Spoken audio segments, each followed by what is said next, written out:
sai um espírito impuro daquele homem, e anda pelos lugares áridos buscando repouso, e não o achando diz: voltarei para a minha casa, donde saí. E, indo, acha-a vazia, varrida e adornada. Então vai e leva consigo outros 7 espíritos piores do que ele, e assim entra e vivem ali. E o último estado desse homem torna-se pior do que o primeiro. Essa é a imagem dura que Jesus usa em Mateus 12 e em Lucas 11. Sai primeiro o espírito e voltam 7 espíritos imundos. Por que ele fala isso? O que essa cena quer nos dizer sobre libertação, mudança interior e a vida espiritual hoje? É disso que vamos tratar. Imagine a tarde quente na Galileia, o pó da estrada, o rumor das vozes, o cheiro de ervas secas. Jesus está cercado por uma multidão que ouviu coisas difíceis, palavras de perdão, de desafio, de autoridade. Entre os ouvintes, há fariseus e escribas, críticos que tentam encurralar suas palavras. Em certo momento, perante uma acusação, tu expulsas demônios pelo poder de Belzebu, ele responde com uma pequena parábola, simples e cortante.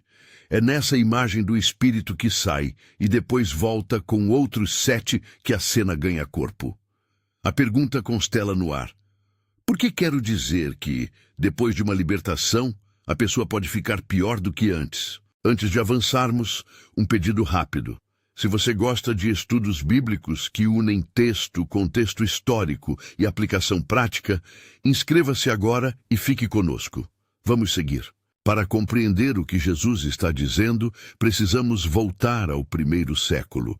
No mundo judaico do seu tempo, havia uma sensibilidade real sobre seres espirituais, não no sentido uniforme que nossa imaginação moderna geralmente cria, mas em práticas e crenças variadas.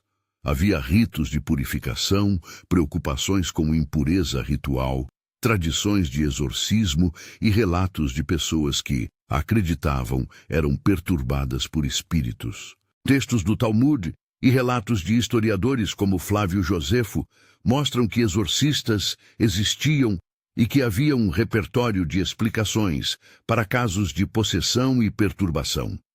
Josefo menciona figuras como Eleazar, famoso por prática de expulsão de espíritos. Havia também tradições salomônicas, atribuídas a Salomão, sobre controle de espíritos. Tudo isso cria um cenário em que as palavras de Jesus eram ouvidas com as lentes dessas expectativas culturais e religiosas. Mas Jesus não fala numa aula de demonologia. Ele responde a uma acusação. Os fariseus alegam que expulsar demônios era sinal de pacto com o maligno. Jesus desmonta a acusação com lógica.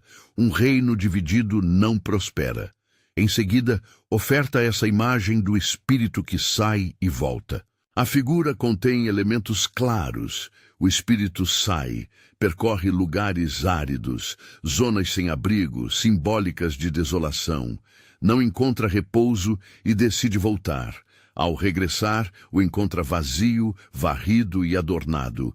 E então, tragicamente, traz outros 7 espíritos piores. A pergunta exegética fundamental é: Jesus está descrevendo um processo literal de possessão que piora ou está usando uma metáfora para falar de condição espiritual interior? A resposta honesta do intérprete precisa acolher as duas dimensões. A leitura literal possível e a leitura simbólica, que creio é o centro da mensagem de Jesus nesta ocasião. Comecemos pela imagem do deserto.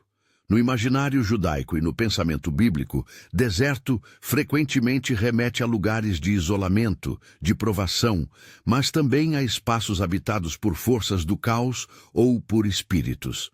Pensemos, Jesus mesmo foi levado ao deserto. Elias se refugia em desertos. E nas culturas do Oriente Médio, os espaços áridos eram associados a demônios e a perigos invisíveis. Quando Jesus fala do Espírito que vai aos lugares áridos, ele está mobilizando essa linguagem. O Espírito busca um quarto, um espaço seguro onde possa repousar, mas não o encontra. Seguimos então a casa varrida e adornada. Essa imagem é brutalmente cotidiana e eficaz. Alguém limpa a casa, varre, arruma, talvez até perfuma. Por fora, tudo parece melhor, adornada. Mas por dentro está vazia, sem alguém que habite verdadeiramente. Não há lar, apenas aparência. E aqui está a chave. Libertação exterior sem ocupação interior. A alma, o coração, a vida espiritual, o lugar onde Deus habita, foi limpa. Alguém expulsou o que perturbava. Mas não entrou o que deveria. A presença de Deus, traduzida no Novo Testamento como o Espírito Santo. O risco, segundo Jesus, é que o vazio permita uma invasão ainda pior. Por que 7? No contexto judaico, o número 7 é carregado de sentido. Representa totalidade, plenitude, conclusão. Não é um cálculo aritmético que faz com que 7 seja pior que 1. É uma maneira de dizer todo o conjunto por completo do mal. Quando Jesus afirma que voltam 7 espíritos piores, a imagem comunica a totalização da ruína. A casa não fica apenas um pouco fragilizada. Ela é tomada por algo muito mais denso e abrangente. Alguns intérpretes históricos insistem em provar aqui que Jesus descreve processos de possessão que pioram qualitativamente. Outros leem isso como metáfora para estados espirituais e sociais. Uma sociedade que se livra de opressões superficiais, mas não muda seu coração, pode ser dominada por ideologias ainda mais destrutivas. Ambas as leituras não se eliminam necessariamente. No debate pastoral prático, há casos em que a expulsão de espíritos se enraiza na experiência concreta, e há muitos casos em que a advertência aponta para a futilidade de reformas apenas externas. Jesus, no seu diálogo com os fariseus, está claramente criticando um tipo de religiosidade vazia, pessoas que parecem puras por fora, mas não foram transformadas por dentro. Vejamos também a linguagem da impureza. Em hebraico, fala-se em ruach tumá, espírito impuro, conceito que conecta-se à ideia de impureza ritual, mas não se reduz a isso. Para o público de Jesus, coisas e pessoas eram tornadas impuras por contato com morte ou com certas práticas. O restabelecimento envolvia ritos e recomposição. Porém, Jesus radicaliza a preocupação. Não basta regularizar a aparência. O que importa é quem habita o coração. Aqui entramos em contato com os profetas. Jeremias falava de uma lei escrita no coração como sinal de verdadeira renovação. Ezequiel profetizou que Deus daria coração de carne, em vez de coração de pedra. Isaías anunciava um remanescente transformado. O fio que liga esses profetas a Jesus é claro. O critério decisivo da vida religiosa é interno e relacional. A presença de Deus que habita e transforma. Assim, a parábola do Espírito que volta é coerente com a longa tradição profética. Reforma externa sem transformação interior é insuficiente e perigosa. Uma outra dimensão histórica merece menção: a prática de exorcismo e a figura do exorcista. No judaísmo do Segundo Templo, havia quem atuasse como especialista em expulsar espíritos. Nomes aparecem em literatura antiga e historiadores. Essas práticas, às vezes, focavam em técnicas e ritos, sem tocar necessariamente o destino espiritual completo da pessoa liberta. Se você varre a casa e fecha a porta sem dar continuidade, a limpeza pode ser apenas uma aparência. A tradição cristã posterior, ao lidar com casos de libertação, desenvolveu disciplinas de acompanhamento, de vida comunitária e de discipulado justamente para prevenir esse retorno do mal.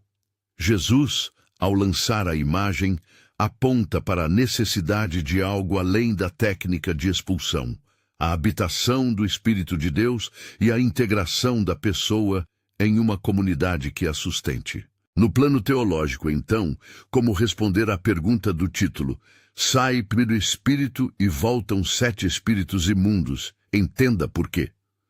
A explicação que adotamos aqui, seguindo a coerência do texto e do contexto profético, é que Jesus está ensinando sobre o perigo de uma libertação que permanece superficial, quando o mal é expulso, mas o lugar que ele ocupava não é preenchido por Deus. O retorno com 7 é a imagem da plenitude do mal, que pode se apropriar novamente de uma vida que foi desocupada espiritualmente. Em termos práticos, isso significa que libertação não é fim em si. Libertação precisa ser seguida por habitação, vida de oração contínua, discipulado, inserção na comunidade, transformação moral e espiritual que demonstre a habitação do Espírito. Pergunte a si mesmo, quais sinais indicam que a casa da minha vida está varrida, mas vazia? Há alguns indicadores práticos. Quando as mudanças se limitam a comportamentos externos, sem transformação de motivações. Quando a pessoa evita práticas espirituais profundas, quando o testemunho público existe, mas há frieza no íntimo, quando a comunidade social reflete comportamento religioso sem oferecer acompanhamento pessoal. Outra bandeira é a rapidez com que velhos maus hábitos voltam após um suposto período de libertação. Isso não quer dizer que todo retrocesso seja sinal de possessão ou culpa total. O caminho de crescimento envolve quedas e recaídas. O que nos preocupa aqui é a ausência de um projeto de vida que sustente a presença de Deus. O que significa, então, encher a casa hoje? Primeiro, significa acolher a presença do Espírito. Oração constante que busca transformação e não apenas alívio de sintomas. Não falo aqui de fórmulas mágicas. Falo de uma prática de intimidade com Deus que muda o centro da vontade.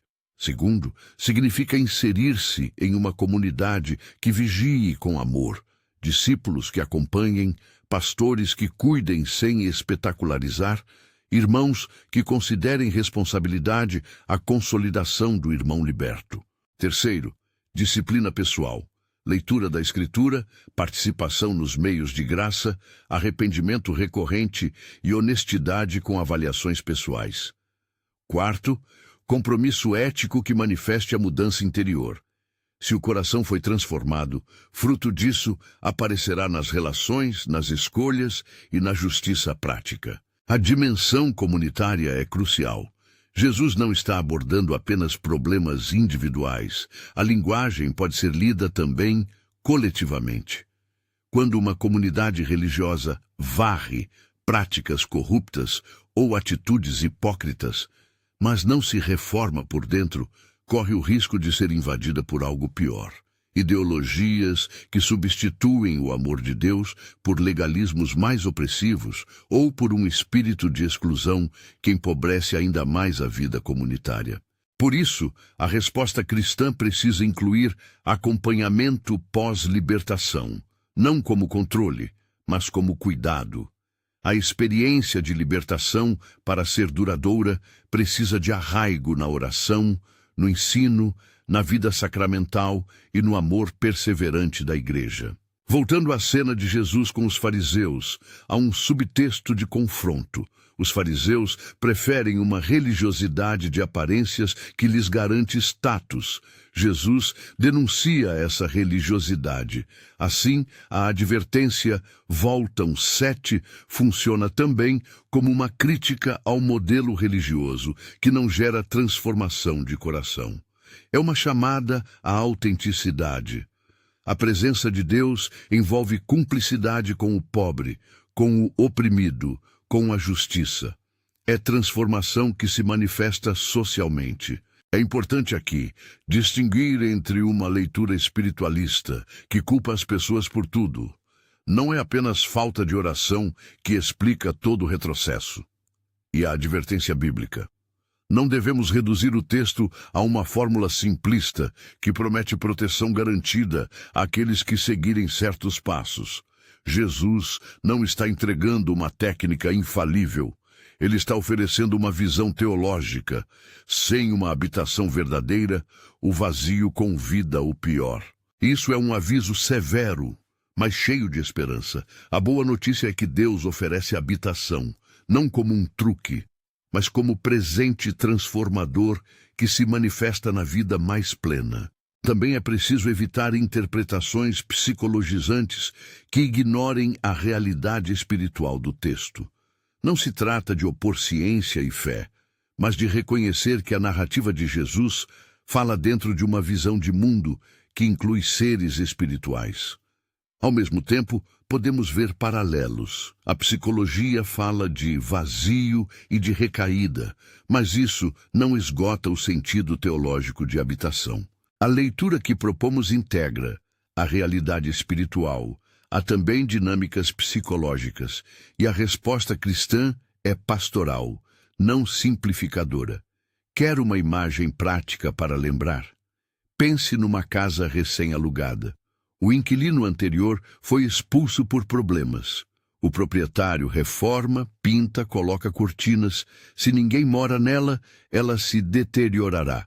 Sujeira voltará a entrar e pode virar abrigo para más companhias. Da mesma forma, o trabalho do Espírito não é apenas varrer, é habitar, cuidar, reparar o que foi ferido. Chegamos então ao ápice do ensinamento. Quem habita sua casa? Essa é a pergunta que Jesus nos põe. Não é suficiente ter uma imagem exterior de piedade. Precisamos perguntar quem ocupa nosso coração, nossas decisões, nossa agenda. Essa pergunta nos leva a ações concretas. Cultivar uma vida devocional profunda, não negligenciar a leitura e a meditação da Escritura, envolver-se em discipulado mútuo, buscar acompanhamento pastoral e comunitário quando necessário. E, de modo prático, resistir à tentação de achar que um único evento de libertação é suficiente para toda a vida. Conversão exige caminhada. Também convém que as comunidades cristãs se organizem para prevenir o retorno dos 7. Programas de discipulado intencional, acompanhamento de irmãos que passaram por processos de libertação, educação que forme resistência espiritual e emocional, e uma cultura de responsabilidade amorosa onde o cuidado é permanente. Isso evita a instrumentalização de rituais de expulsão sem um plano de integração. Antes de encerrar, devemos lembrar do tom pastoral que envolve essa advertência. A mensagem não busca condenar quem luta, nem provocar medo injusto. Ela quer alertar com amor.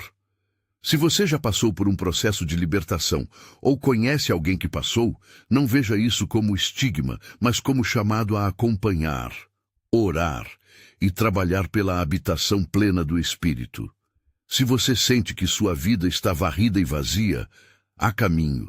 Não é tarde para convidar Deus a habitar com maior profundidade.